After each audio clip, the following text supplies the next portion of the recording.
오늘은 모세 스페셜 두 번째 시간입니다.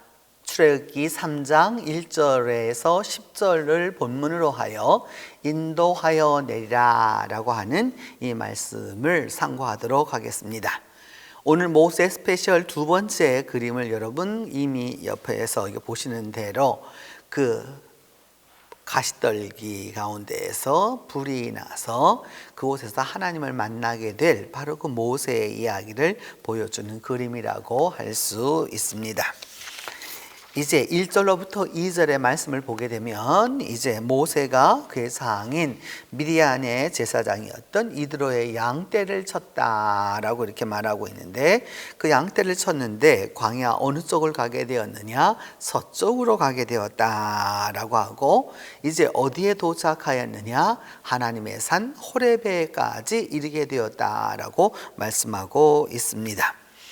그 하나님의 산 호렙에 이르게 되었었을 때 하나님의 사자가 떨기나무 가운데서 나오는데, 그 불꽃 가운데서 그에게 나타나셨었을 때 그 떨기나무가 불이 붙었으면은 이제 다 타고 나서 재가 돼야 되는데, 그 떨기나무가 그렇게 되지 아니하고 사라지지 아니하는 그런 모습으로 존재하였다라고 말씀하고 있습니다. 우리가 본문을 보다 더 자세하게 들어가 보면 출애굽기 3장 1절은 모세가 그의 장인 미디안의 제사장이었던 이드로의 양을 치고 있다라고 말하고 있는데, 미디안은 지금의 사우디아라비아의 북서쪽에 해당하는 지역입니다. 홍해를 건너서 이쪽에 있는 그런 지역인데, 그곳에 있었던 제사장 이드로의 양떼를 쳤다라고 얘기하고 있죠. 이렇게 이 양떼를 치다라고 하는 말은 두 가지 의미를 갖습니다. 모세라고 하는 그 신분이 애굽의 왕자였으나 그가 그 왕자의 신분을 유지하지 못하고 일개 목동이 되었다는 것이죠. 왜냐하면 당시에 양떼를 치는 것은 여성들과 아이들의 목이었기 때문입니다. 우리가 지난 시간에 보았던 대로 그 우물가에서 이 미디안의 제사장 이드로의 7딸들을 구해주는 이야기가 바로 그와 같은 것이었죠.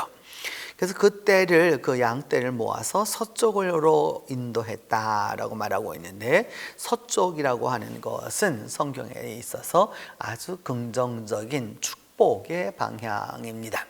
항상 그 방향이 아주 중요한 것이죠. 어느 쪽 방향을 놓고 하느냐, 우리는 그것에 대하여서 오늘날은 별반 관심을 갖고 있지 않지만 예전에는 그것이 달랐다고 할 수 있습니다. 그래서 그 방향이 바로 어느 쪽이었느냐? 서쪽이었다는 거죠. 그것은 하나님의 축복의 방향이었다라고 할 수 있습니다. 성경은 오늘 미디안의 제사장이었던 이드로라고 하는 그 모세의 장인의 이름을 말하고 있습니다. 이 이드로라고 하는 말도 나오고 성경 자체에는 또 루엘이라고 하기도 하고, 이것이 그 성경 안에서 통일되게 나오지 않기 때문에 그것을 자세히 좀 살펴볼 필요가 있는데, 두 가지입니다.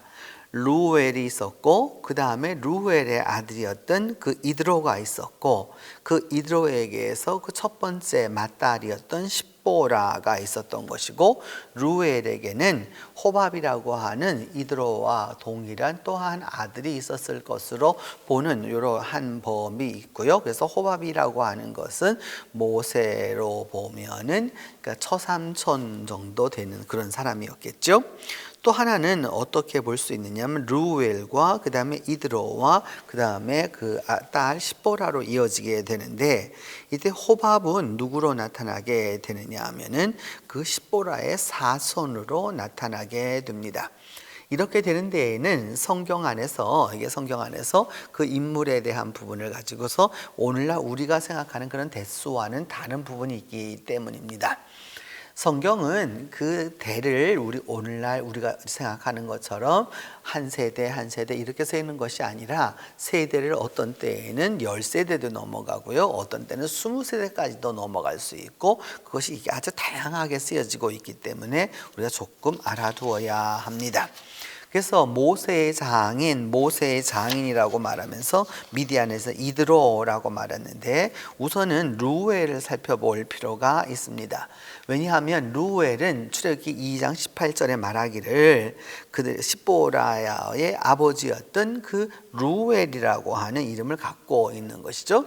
루엘이라고 하는 그 이름 자체가 굉장히 이 소위 우리 성경적 이름이라고 할 수 있습니다. 엘은 하나님을 말하고 루는 빛을 말하기 때문입니다. 그래서 이 루엘은 십보라의 아버지였을 수도 있고 혹은 조부였을 가능성도 있습니다. 더불어서 오늘 본문이 말하는 대로 이드로라고 하는 이 이름을 갖게 되는 것은 여기 이 모세의 장인이었다라고 하는 것은 아주 분명한 일이겠죠. 그 다음에 사사기 4장 11절을 보면 모세의 장인 호밥이라 이렇게 딱 얘기합니다. 그러니까 루엘도 있고 그 다음에 이드로도 있고 호밥도 있다라고 하는 것을 우리가 이제 알게 되는 것이죠. 루엘에 대해서 민수기 10장 29절은 말하기를 미디안 사람 루엘의 아들 호밥에게라고 하는 것을 통해서 볼 때 우리가 생각할 수 있는 것은 뭐냐 하면은 루엘의 아들이 호밥이었다라고 하는 걸 알 수 있죠. 그래서 루엘은 누구였느냐? 호밥의 아버지 혹은 조부였을 것이다 라고 하는 것을 이제 우리가 알게 됩니다. 성경 안에서 이와 같이 인물의 이름이 이렇게 섞이게 되었을 때에는 어느 게 맞느냐라고 이렇게 말하면은 안 되고요. 이럴 때에는 성경의 다양한 전승을 그대로 받아들이는 것이 옳다라고 생각할 수 있습니다. 왜냐하면 성서시대 기자들 또한 그와 같은 상황을 알면서도 그것을 다 받아들였기 때문입니다. 광야의 양떼라고 하는 것은 오늘날은 성지에 가도 전부 다 기계식으로 또 이렇게 현대식으로 하고 있기 때문에 보기 어려운 건데 이것은 19세기 말엽에 찍어놓은 사진입니다. 그 양떼가 이렇게 보이고요. 양떼가 앞에 이렇게 보이고 그 다음에 목자가 이렇게 돌보는 모습이라고 할 수 있습니다. 그래서 그 양떼를 치는 목자들은 한 곳에서 살지 않기 때문에 살 수도 없기 때문에 드디어 이렇게 여러 곳에다가 텐트를 지어 놓고서 살다가 이제 풀이 떨어지게 되면은 또 다른 그 초지를 향해서 또 가게 되고 또 물을 먹이기 위해서 갔던 것을 알 수 있습니다. 이런 상황이 되었었을 때 어떤 일이 벌어지게 되었느냐? 하나님의 사자가 곧 이 메신저가 오게 되었다는 걸 알 수 있습니다. 떨기나무 가운데로부터 나오는 그 불꽃이 있었는데 이게 불꽃이 쫙 타는데 그 가운데 하나님의 사자가 있었다라고 말하고 그때 모세가 보니까 그 떨기나무에 불이 붙었는데 그 떨기나무가 사라지지 아니했다라고 하는 것을 이야기합니다. 떨기나무, 이 떨기나무라고 하는 말은 스네라고 하는 히브리 말이어서 여기서 시내산이라는 말도 온 것입니다. 그래서 이 떨기나무라고 하는 것은 광야에 있는 그냥 일반적인 나무에 불과한데 우리로 보면은 나무라고까지 말하기는 어렵고 예전으로 말한다면 여러분 우리나라로 굳이 말한다면 나무라는 이름을 붙인다면 쌀이나무나 대쌀이라든지 그 정도의 나무일 것이다 라고 볼 수 있습니다. 그래서 요즘 우리가 그 광야에서 찍어온 사진을 보게 되면 이 광야에 있는 떨기나무입니다. 여러분이 딱 보시는 대로 나무라고 하기에도 어렵고 또 그렇다고 그냥 한 식물이라고도 말하기 어려운 이런 상황이 된 것이죠. 이 광야에 그래서 이 햇빛이 비치게 되고 이렇게 되면은 저것들이 다 마르게 되고 그 마름이 그냥 마름으로 끝나는 것이 아니라 태양빛이 비추게 되었을 때에는 이제 거기에서 발화가 일어나게 되는 것이죠. 오늘날 성지순례를 가보면 시내산, 시내반도에 있는 제벨 무사라고 하는 모세의 산이라고 하는 곳에 가면 성 캐더린 수도원이 있습니다. 한 1400년 된 1600년 정도 된 그 수도원인데 그 수도원 안에 들어가 보면 그 모세의 떨기나무라고 전해지는 이 나무가 있습니다. 바로 이 나무에서 그 하나님의 사자가 나타났었다라고 이렇게 믿는 것인데, 이제 이 수도원 자체가 이미 1600년이 넘도록 오래된 이런 수도원이기 때문에 이제 여러분 이런 성지에 가면 이와 같은 것들이 많이 나타납니다. 실제적으로 이 수도원이 세워지기 이전, 이미 그 이전 1600년 전 내지는 1700년 전에 모세는 존재한 것이었기 때문에 이런 것은 이게 이런 모습이 있구나라는 것을 볼 수 있죠. 떨기나무 자체는 그냥 이런 모습만 보니까 우리가 그러한데, 사실 떨기나무의 꽃은 참 아름답습니다. 그때 그 필 때의 모습은 이와 같이 아주 아름다운 모습으로 볼 수 있습니다. 이 떨기나무라고 하는 것이 이제 그냥 성경 안에서 그냥 사용된 것이 아니라, 욥기를 보면 떨기나무 가운데서 부르짖었고 가시나무 아래에서 모여 있었다라고 하는 바로 이 부분을 통해서 떨기나무라고 하는 것은 이미 하나님 앞에 간구하고자 하는 인간의 여러 가지 어려운 형편들을 내포하고 있다라고 할 수 있습니다. 그래서 누가복음 20장 37절도 말하기를, 죽은 자가 살아난다는 것은 모세도 가시나무 떨기에 관한, 그래서 주를 그때 아브라함의 하나님, 이삭의 하나님, 야곱의 하나님이라고, 조상들의 하나님이라고 이미 말하였다라고 말하고 있습니다. 이제 여러분 이런 상황이 된 것이죠. 그림으로 표현해 본다면 바로 저런 떨기나무가 있는데, 떨기나무에 불이 났다라고 하는 것에는 모세도 일반적으로 동의하는 것이었습니다. 왜냐하면 자연적으로 일어나는 일이니까요. 그런데 그 떨기나무가 사라지지 않았다는 거죠. 불이 나서 꺼져야 하는데 꺼지지 않았다라고 하는 것을 이제 이야기하는 것입니다. 그 그림으로 본다면 다시 한번 그려본다면 꼭 이와 같은 모습이었겠죠. 그래서 뭐냐 하면은 저것이 타에서 없어져야 하는데 그렇지 아니하였다라고 말하고 있습니다. 이제 3절로부터 4절을 들어가 보게 되면 이것을 본 모세가 말하기를, 내가 돌이켜서 이 큰 광경을 보겠다. 딸기나무가 왜 타지 않을까? 그때에 모세는 떨기나무를 향해서 가고 있었고, 떨기나무가 왜 타지 않는지를 알고자 하였을 때 하나님은 모세가 오는 것을, 돌이켜 오는 것을 보셨다라고 성경은 이야기하고 있습니다. 그래서 고대로부터 여러분 아주 좋은 믿음의 선배들이 이 가시떨기나무 앞에 있는 그 모세의 모습을 여러 가지로 형상화했습니다. 이것도 이콘 가운데 하나인데, 여러분 그 앞에 불꽃이 보이고 모세가 보이는 것을 알 수 있고, 모세와 그 다음에 이렇게 오른편 구석에 보면 하나님의 손이 내려오게 되는 바로 그런 모습을 보게도 되고, 또한 이와 같은 모습도 보게 되는 것이죠. 가시떨기나무 가운데서 하나님의 천사가 있었다라고 하는 것도 이제 알게 됩니다. 그 메마른 광야에서 가시떨기나무가 발화하는 것은 아주 일상적인 일이었습니다. 오늘날도 여러분 우리가 뉴스를 통해서 캘리포니아에서 이게 불이 났다라고 하는, 또 그 미 서부 지역에서 불이 났다라고 하는 이야기를 참 많이 듣습니다. 원인은 무엇이냐? 발화가 어떤 거냐? 인공 발화가 아니고 자연 발화라고 하는 사실이죠. 자연 발화가 이게 많이 일어나는 걸 알 수 있습니다. 사막과 그리고 광야를 경험해 보면 이것이 무엇인지를 알 수 있는 거죠. 우리나라 같은 경우는 실제적으로 자연 발화는 일어나기 어렵습니다.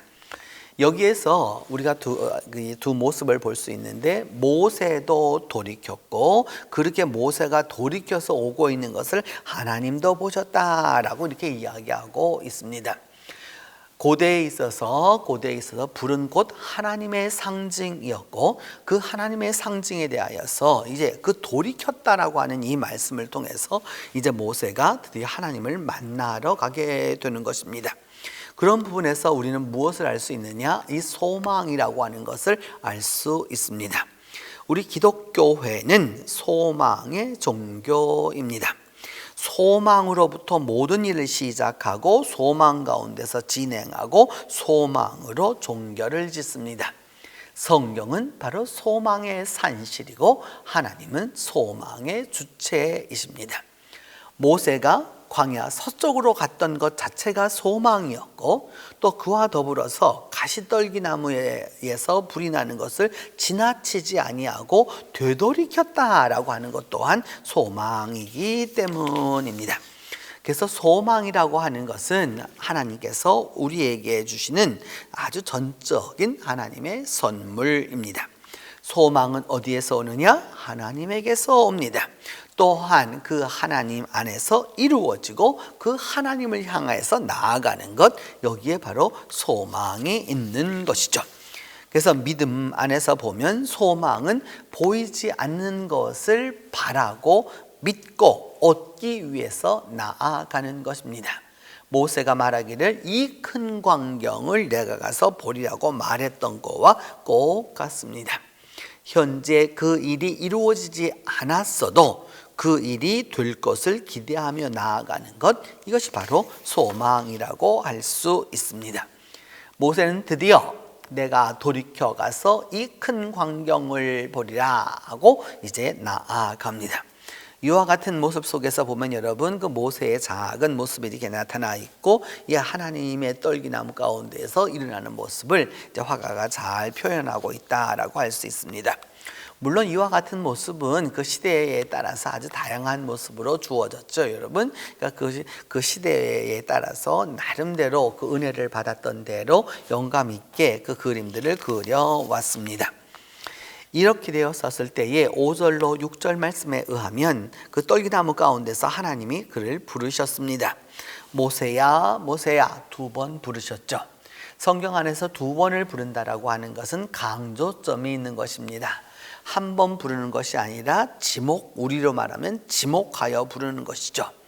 그러면서 말씀하시기를 모세는 하나님 이 떨기나무에서 왜 이런 일이 일어나는지 가서 보겠다 하는데, 하나님은 뭐라고 말씀하느냐 하면은 가까이 오지 말아라 이렇게 말합니다.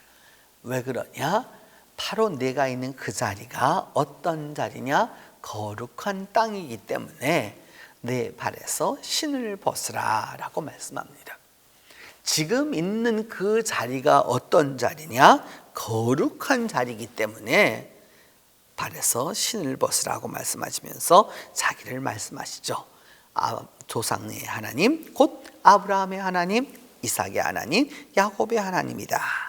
그렇게 말씀하시니까 모세가 하나님 배우기를 너무 두려워해서 얼굴을 이렇게 가렸다라고 이제 오늘 성경은 5절로부터 6절 그렇게 말씀하고 있습니다. 드디어 그 하나님께서 말씀하시는 바 내가 선 땅은 거룩한 땅이다 라고 하는 것이죠. 지금 모세는 하나님의 그 사건이 일어나는 가시떨기나무를 보고자 해서 그것을 가고자 했습니다. 그런데 하나님은 거기가 바로 무슨 땅이라고 말씀하셨느냐? 거룩한 땅이어서 거기서 신을 벗으라고 이렇게 말씀하셨습니다. 제가 예전 예루살렘에 갔었을 때 시온산을 가기를 원했습니다. 성경에 나오는 그 수많은 시편이 묘사하고 있는 시온산, 그 아름다운 산, 그 시온산에 꼭 가고 싶었어요. 그래서 제가 시온산에 가기 위하여서 그 이제 쭉 그 예루살렘에 있어서 여러 문들이 있는데 이제 그 다윗의 무덤에 갔다가 이렇게 쭉 내려오면서 그 저녁 때였습니다. 그래서 걸어가면서 사람도 별로 없고 그런 상황이었는데 마침 노를 찍는 사진 작가를 발견했습니다. 그래서 제가 물었죠. 내가 지금 시온산을 가고 있는데 시온산이 어디에 있느냐라고 이렇게 말했습니다. 그러니까 그 사진기사가 뭐라고 말하느냐 하면은 지금 내가 서 있는 곳이 바로 시온산이다 라고 딱 이야기해 주었습니다. 지금도 그때 그 기억을 잊을 수가 없습니다. 우리는 자꾸 무엇을 찾느냐 하면 좀 더 거룩한 것, 좀 더 성결한 것, 좀 더 이런 곳을 계속해서 찾습니다. 내가 있는 자리가 거룩한 자리임을 깨닫지 못할 때가 많은 것이죠. 여러분, 내가 다니는 교회가, 내가 있는 이 장소가 내가 찬송하는 이곳이, 내가 기도하는 이곳이 바로 어디냐? 하나님을 만나는 거룩한 자리라는 사실을 기억해야 하는 것이죠. 그래서 하나님은 말씀합니다. 내 발에서 신을 벗으라. 신을 벗으라 라고 하는 것은 당시에는 어떤 뜻이었느냐 하면 그냥 신발만 벗는다는 뜻이 아니라 하나님의 거룩에 대한 경배의 표현으로 주어지게 된 것이죠.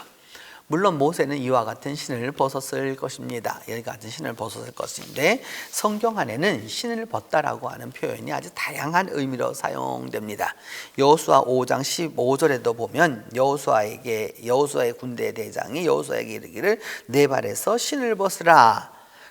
내가 선 곳은 거룩하다. 그래서 하나님의 그 군대 대장이 여호수아에게 그 신을 벗으라고 이렇게 말하는 장면이 나타납니다. 전도서 5장 1절도 말하기를 하나님의 집에 들어갈 때에 곧 성전에 들어갈 때에 내 발을 삼갈지어다. 그러면서 삼가다라고 하는 말은 함부로 드나들지 말아라 라고 얘기하는 것이죠. 하나님을 만나겠다라고 하는, 하나님을 뵙겠다라고 하는 그 의식이 있었을 때에는 이 발을 삼가라라고 이제 이야기하게 됩니다.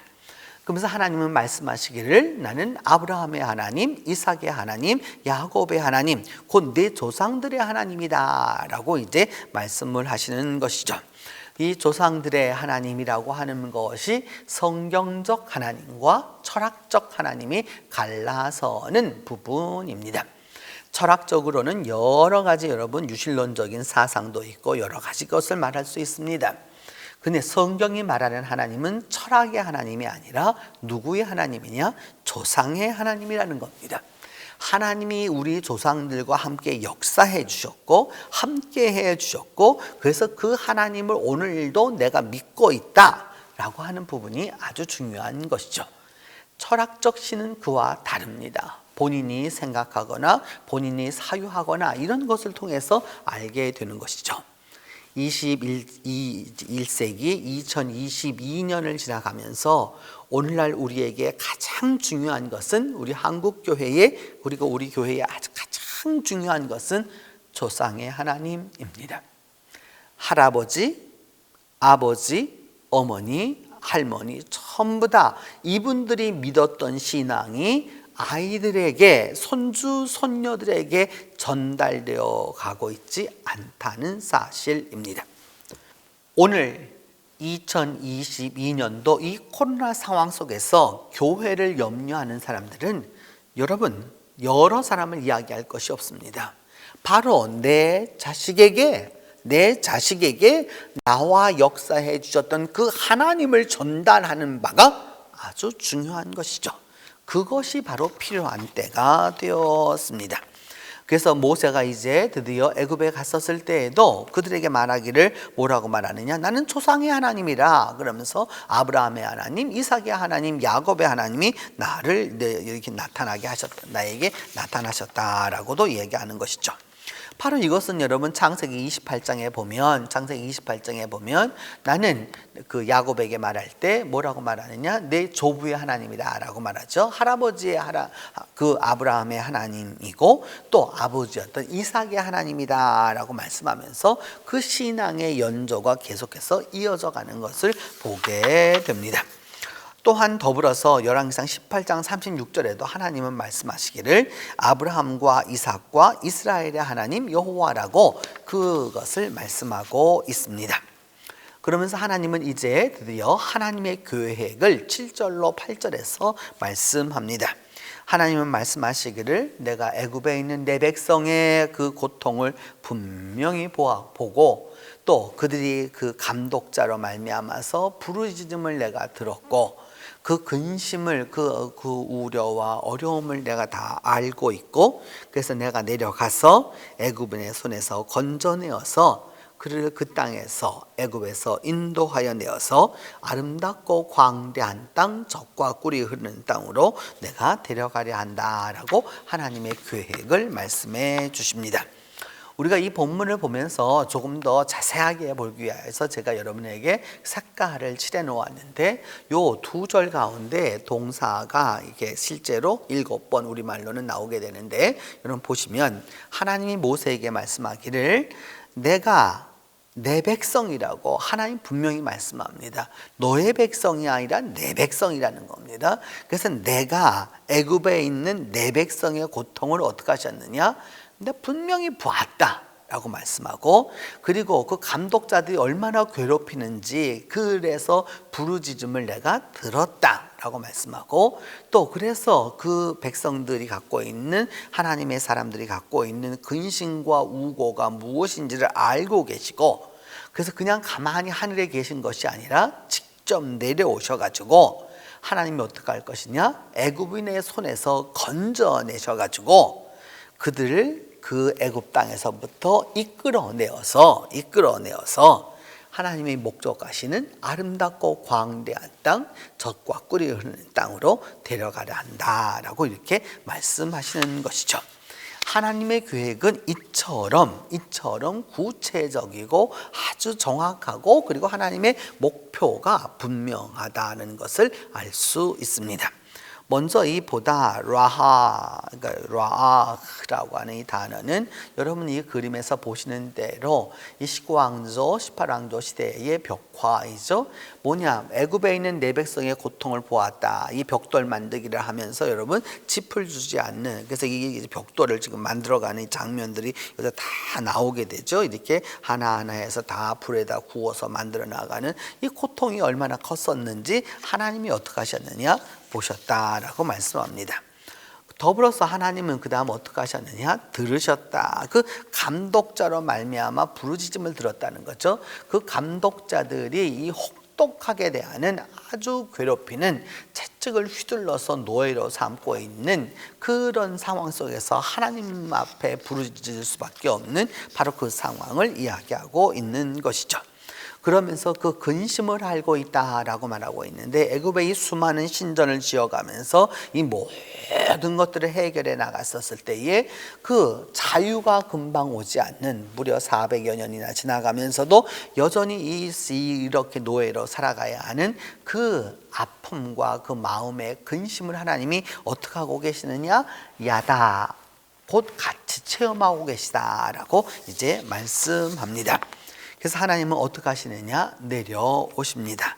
하나님은 내려오신다라고 하는 것은 그 15세기경에 독일에 있는 기도집에 나와 있는 것인데, 그냥 하나님이 가만히 계신 것이 아니라 하나님이 직접 내려오신다라고 이제 말씀을 하시는 것이죠.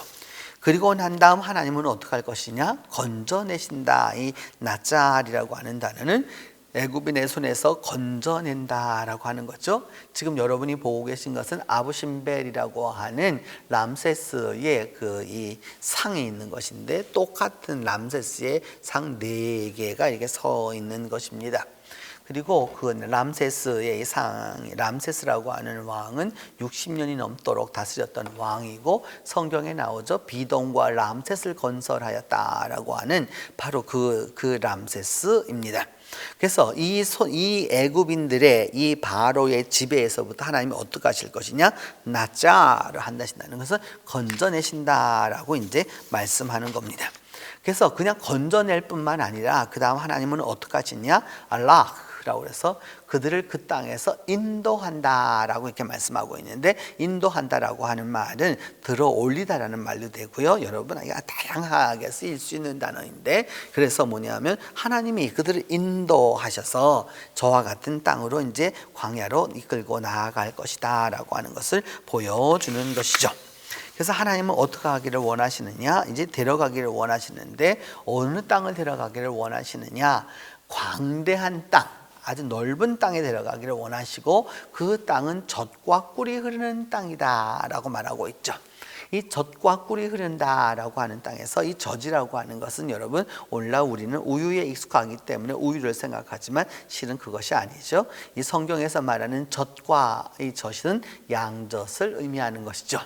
꿀이 흐른다라고 하는 것도 아주 중요합니다. 소위 뭐냐면 이스라엘에서는 양봉이라는 것이 지금부터 2000여 년 전부터 주어졌습니다. 이게 자연적으로, 그래서 여러분 아시는 대로 요한이 석청을 먹었다라고 말하고 있죠. 이렇게 자연산 꿀을 먹었다라고 하는 것이 있는데, 이와 같은 것이 아주 풍요롭게 되는, 꿀이 있다라고 하는 것은 꽃이 있고 식물이 있다라고 하는 것을 말하게 되는 거죠.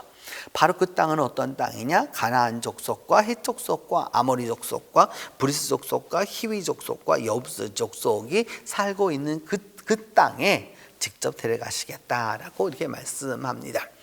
여기에서 히브리어 성경은 데려가다라고 하는 단어를 쓰지 아니하고, 이게 조금 전 앞에 남았던 알라흐라고 하는 동사를 같이 써서 이렇게 사용하는데, 뭐냐 하면은 그 인도하다, 그 땅에서 그 땅으로부터 인도하다라고 할 때에는 min이라고 하는 from이라고 하는 것을 쓰게 되는 거고요. 그 다음에 어디 그 지방에라고 하는 그 에라, 우리말로는 조사가 되지만 히브리어는 전치사가 되게 되는데, 바로 어디로라고 하는 에를 써서 이것을 사용하고 있는 것이죠. 그래서 바로 그 땅의 모습의 사람들은 어떠하였을까라고 하는 것을 보게 되면, 구체적으로 그들의 모습들이 이제 남아 있는 것이죠. 그래서 바로 이와 같은 당대에 그 당시로서는 아주 최고의 문명을 유지하고 있는 사람들의 그 땅으로 하나님이 데려가고자 하셨다라고 하는 것입니다. 이것을 통해서 우리가 기억해야 될 것은, 여러분, 고난이라고 하는 것은, 고난은 신앙 안에서 깨닫게 되는 신비입니다. 그냥 고난 자체로 있을 때는 그것은 그냥 괴로움에 불과한 거예요. 그런데 고난이 신앙과 은혜 안에서 이해하게 되고 수용하게 되면 새로운 신앙의 지평으로 열리게 되는 것이죠. 이 수많은 고난과 어려움과 이 모든 것이 있었지만, 이는 하나님의 간섭과 하나님의 섭리가 역사하는 기회가 되었다라고 말할 수 있습니다. 그렇기 때문에 여러분, 힘듭니다. 어렵습니다. 상황이 좋지 못해요. 그럴 때 하나님의 인도함을 받는 사람이 구원을 얻는 것이죠. 하나님의 구원을 인도받을 때에는 그 하나님이 어떻게 하시느냐? 더 많고 더 좋은 인도함으로 역사해 주시는 것이죠. 내 발길을 인도해 주시고, 내 미래를 인도해 주시고, 내 기도를 인도해 주시는 그 하나님을 만날 때 우리는 누구를 만날 수 있느냐? 구원의 하나님, 곧 모세가 만났던 모세의 하나님을 만나게 되어서 하나님으로부터 구원의 역사를 얻게 되는 것입니다.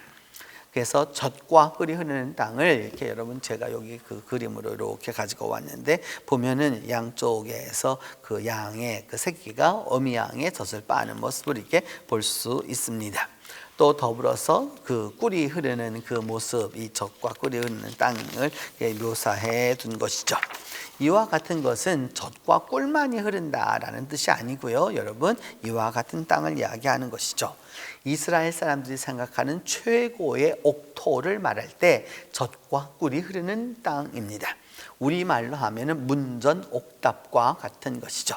저처럼 이렇게 푸르른, 그리고 곡식이 여물어가는 이 모든 것을 볼 수 있는 바로 그 지역으로 하나님이 인도하신다라는 뜻입니다. 그러면서 이제 하나님은 계획을 말씀하신 다음 뭐라고 말씀하시느냐? 가라고 하십니다. 가라. 그 부르짖음도 내게 다 달했고, 그 애굽인의 그 학대도 내가 다 보았으니까 이제 내가 너를 바로에게 보내어서 내 백성은 이스라엘 자손을 애굽에서 인도하여 낼 거니까 가라라고 이제 하나님은 말씀하십니다. 이와 같은 모습은 이제 여러분 이 장면에서 볼 수 있죠. 애굽에서 내 백성을 인도하게 내기 위하여서 너는 가라라고 이제 하나님은 말씀하시는 것입니다. 여러분, 오늘 우리가 본문 말씀을 통해서 기억해야 할 것은 바로 이것입니다. 하나님은 어렵고 힘들고 고난이 있고, 그리고 그것이 끝이 보이지 않는 그 순간에, 인간들은 다 소망을 포기하는 그 순간에 하나님의 소망은 계속되고 있다는 사실입니다. 더불어서 하나님은 그냥 그대로 두시는 것이 아니라 우리의 모든 것들을 다 보고 계시고요. 알고 계시고요. 우리의 그 상황으로 직접 내려오셔서 우리를 그 어려움에서 건져내셔서 하나님께서 직접 인도해서 하나님의 목적지로 우리를 이끌어주고자 하시는 것이죠. 이것이 오늘 본문이 우리에게 바로 이야기하는 바입니다. 하나님의 그 계획을 위하여서 우리가 해야 할 일은 무엇이냐? 이제 가라 라고 하는 겁니다.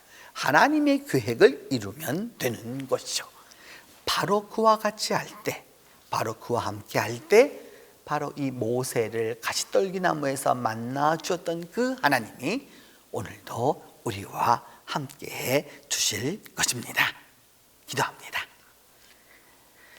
하나님, 은혜를 감사합니다.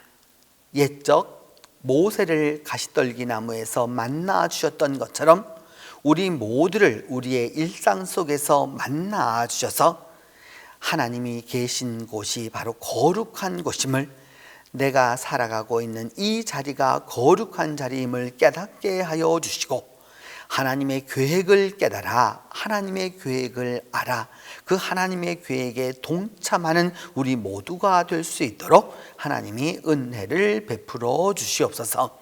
그리함으로 말미암아 우리 모두가 다 하나님의 역사에 참여하는 그 놀라운 은혜를 얻을 수 있도록 도와주시고, 하나님이 애굽에서 이스라엘 백성을 인도하여 내게 하시겠다는 그 하나님의 계획을 이루시는 것처럼 오늘도 우리들의 삶 가운데서 하나님께서 이 모든 일 가운데서 2022년 이 애굽 땅에서 우리를 인도하여 광대한 땅, 아름다운 땅, 하나님이 말씀하시는 젖과 꿀이 흐르는 땅으로 우리 모두를 인도하여 주시옵소서.